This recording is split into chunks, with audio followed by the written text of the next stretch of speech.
일생 동안 살아온 걸 이래 되돌아보면 엄청 넘어졌어요. 내 몸에 온통 멍이 들어서 다른 사람보다 불안이 더 많아서만 많았지 적지는 않다, 이런 고백을 하는 거예요. 그래서 내가 후회되는 일 중에 하나가, 저는 좀 어리석어가지고 고통을 10년 동안 받았어요. 이러니까 내 생활이 엉망진창이 되는 거예요. 그래서 나는 그것을 어떻게 헤쳐나갔느냐.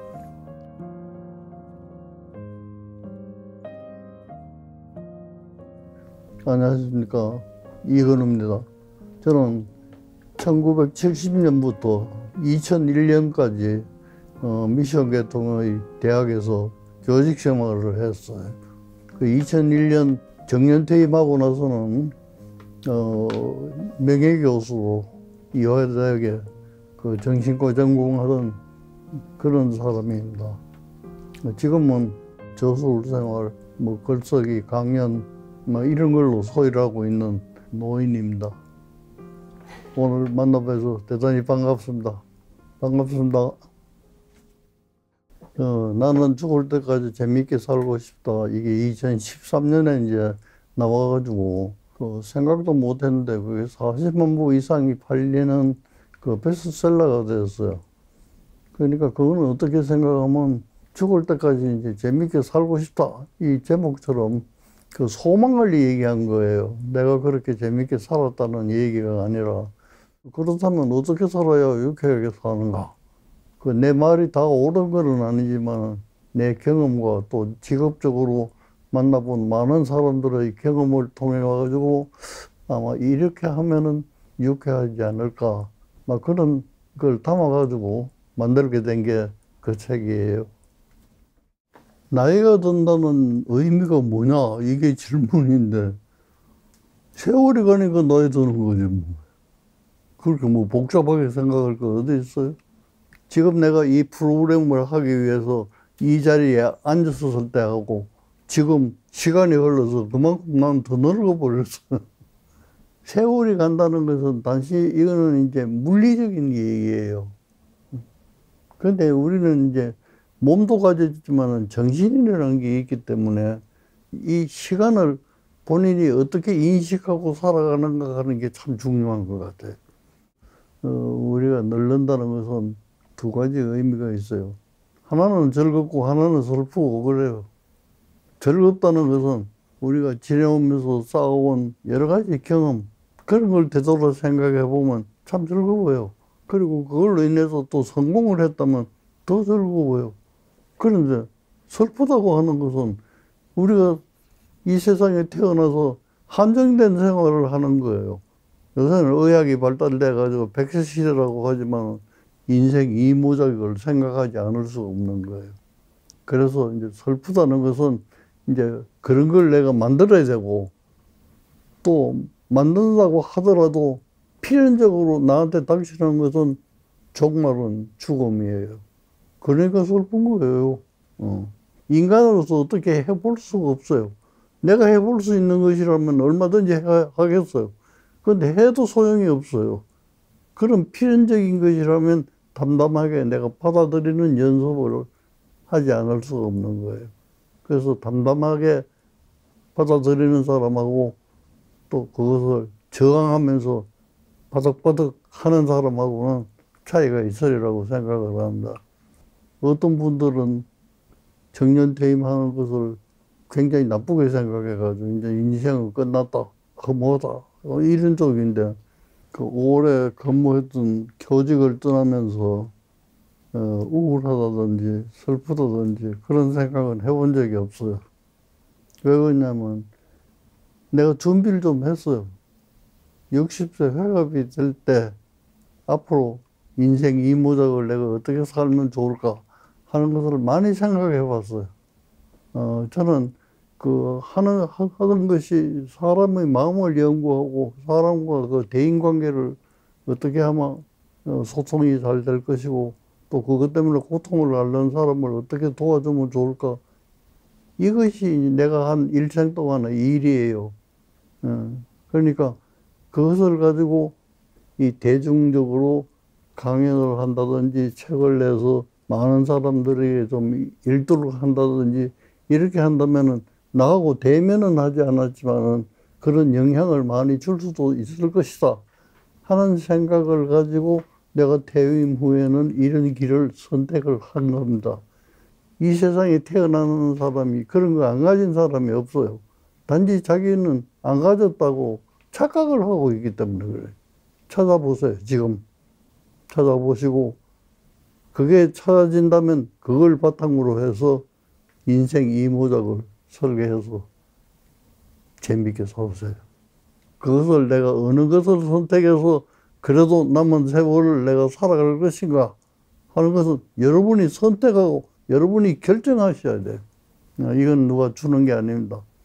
긍정적이고 좋은 쪽으로 선택해서 생을 마감할 때까지 즐겁게 사십시오.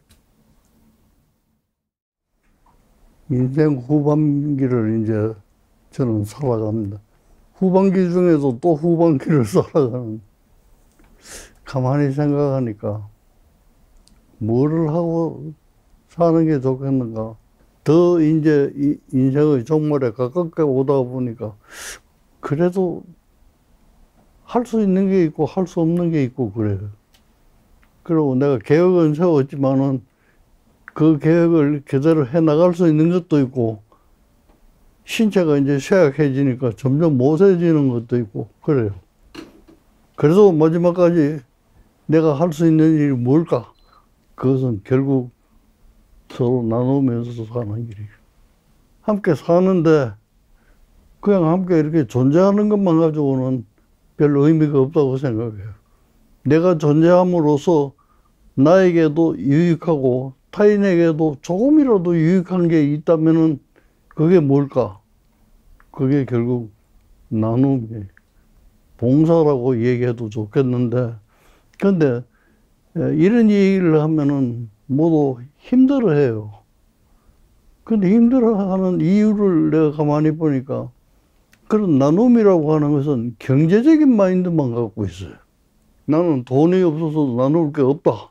그거예요. 나는 돈은 있지만은 나눌 만큼 갖고 있지 않다. 물론 자본주의 사회를 살아가다 보면 그런 경제적인 게 바탕은 돼야 되겠지만은 우리가 나눈다고 하는 것을 생각을 하면은 경제적인 것만 있는 게 아니잖아요. 나눌 수 있는 게 많습니다. 우리가 그냥 이렇게 만나도 말이죠. 서로 미소 지으면서 안녕하십니까?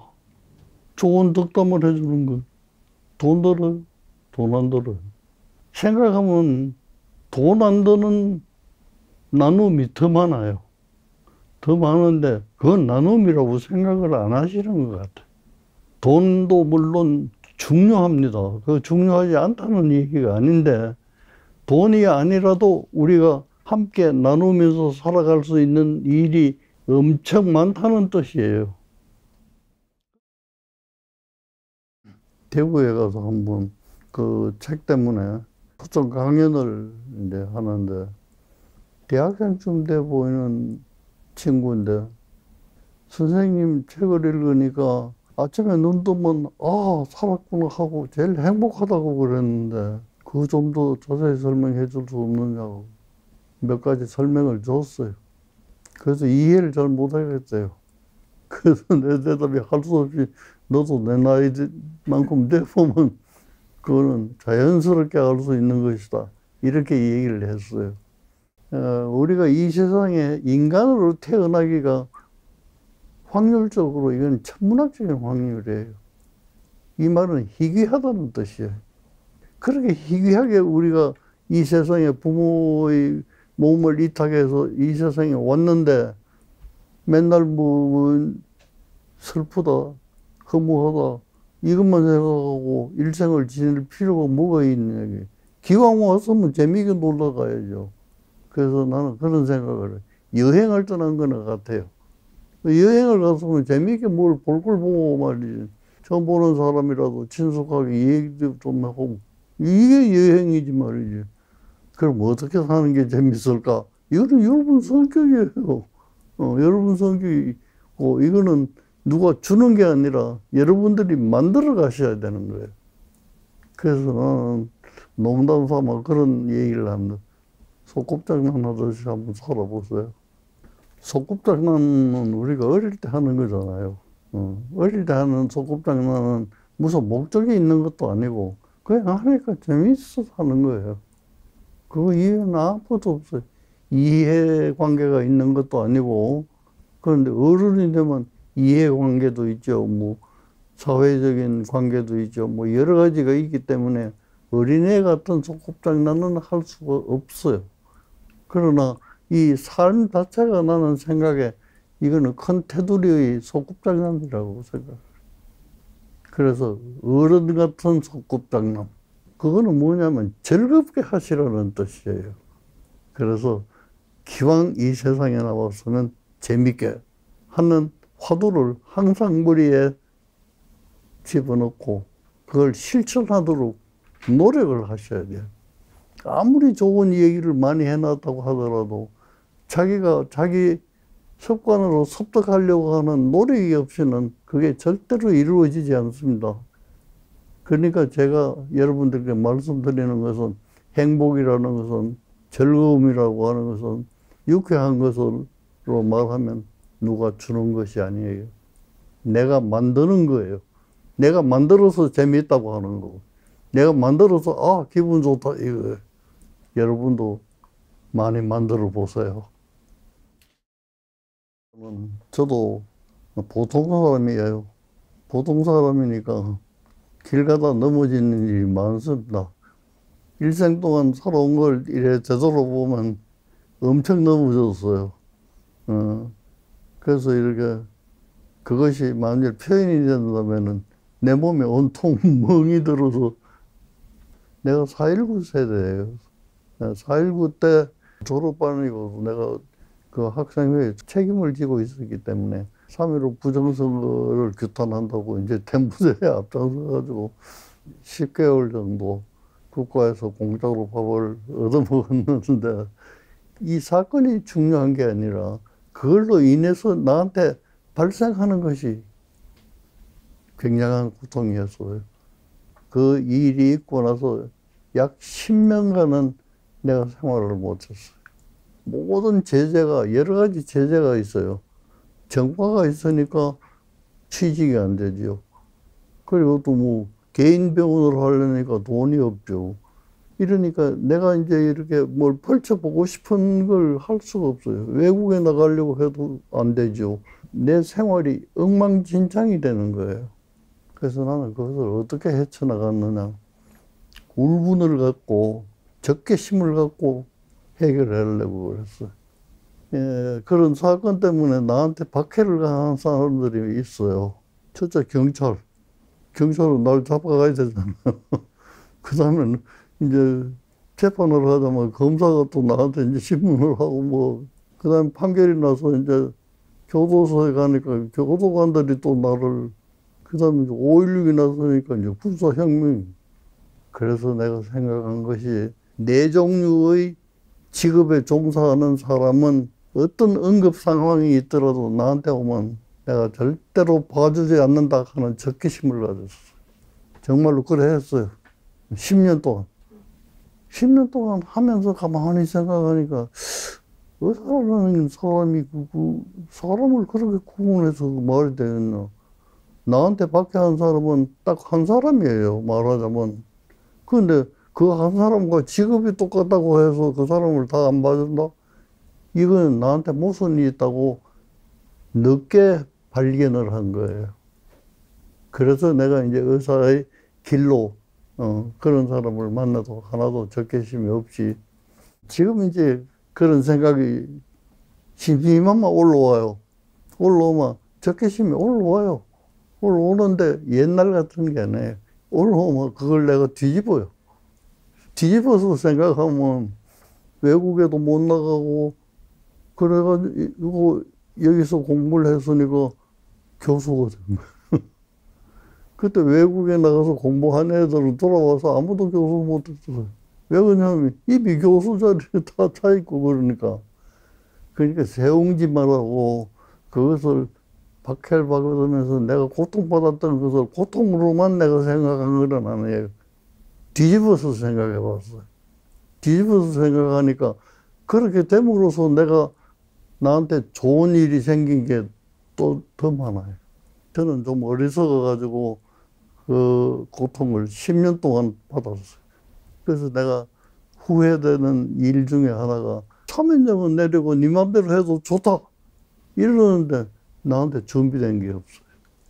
그래서 여러분도 고통이 있으면 선생님 스스로를 용서하시면서 이게 풀린다면 어떤 일을 할까? 구호연마를 하세요. 내가 이렇게 하면 될 것이다. 이거는 내가 제시할 수는 없어요. 그러나 그 방법은 개인마다 다 갖고 있다는 사실을 아셔야 돼요. 근데 그걸 모르거든요. 그 적개심에 매몰돼가지고 그 분한 생각 때문에 어떻게 하면 이 원수를 갚을까? 이 생각에 몰두하다 보니까 나한테 지나가는 좋은 방법들, 이런 걸 다 놓치게 되는 거예요. 그것을 좋은 쪽으로 바꾸는 방법을 여러분들이 생각을 하셔야 될 것 같아요. 제가 현역으로 있을 때 저를 찾아오는 많은 그 내담자들은 많은 사연을 갖고 오십니다. 하나로 말씀을 드리기는 어려운데 제가 경험으로 쭉 들어보니까 가장 기본적으로 이런 거는 아닐까 이런 생각을 드는 거는 있어요. 기초적으로는 불안이에요.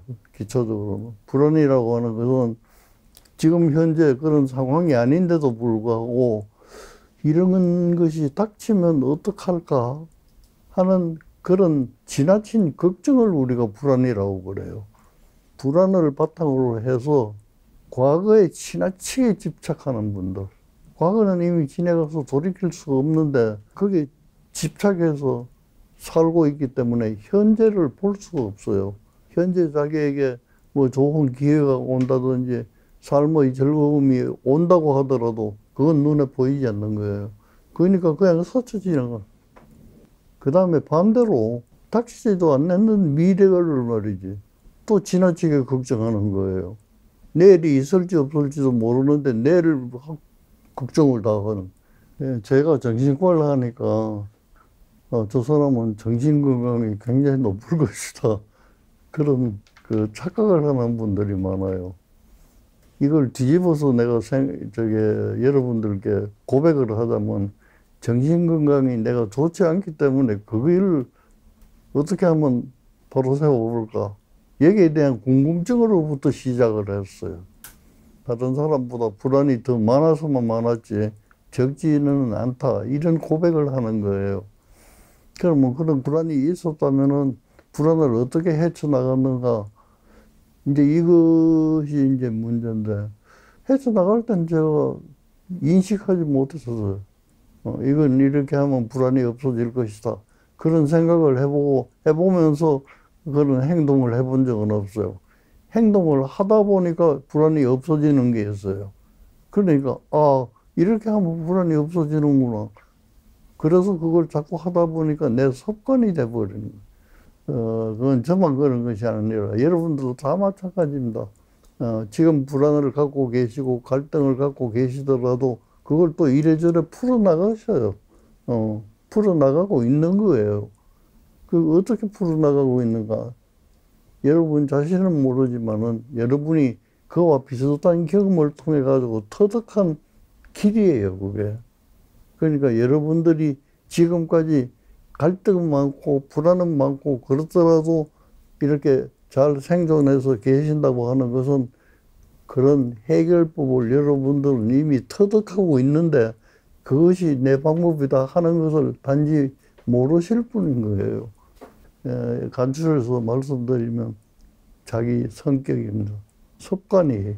한 번 해가지고 그게 내 습관이 붙는 게 아니잖아요. 습관이라고 하는 것은 여러 번 반복해가지고 하다가 보면 그게 내 습관이 되는 거고 그 습관을 다른 말로 하면 인격이 성장하는 거예요.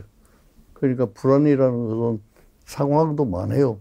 뭐 한 가지 불안이 있는 게 아니니까 그런 불안에 대해서 하나하나 이렇게 대처하는 능력이 많을수록 정신적으로 건강하신 분이에요. 없으신 분은 단련하셔야 돼요.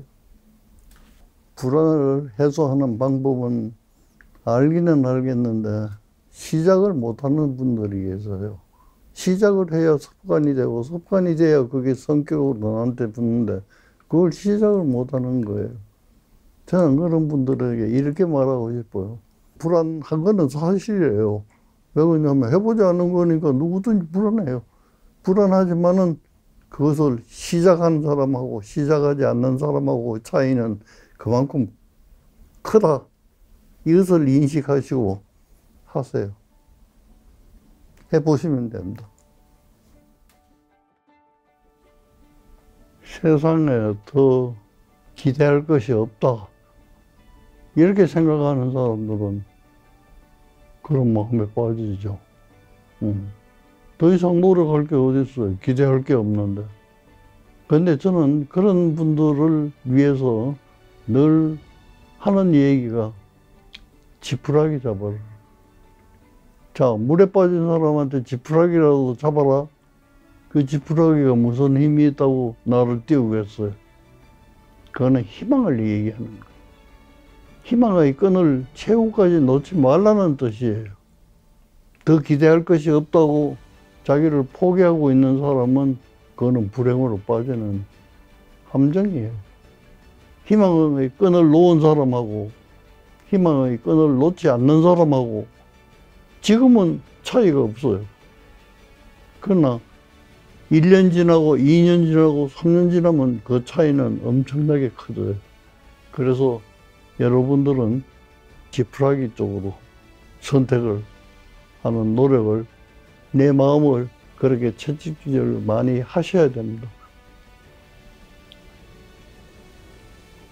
지금까지 경청해 주셔서 대단히 감사합니다. 감사합니다.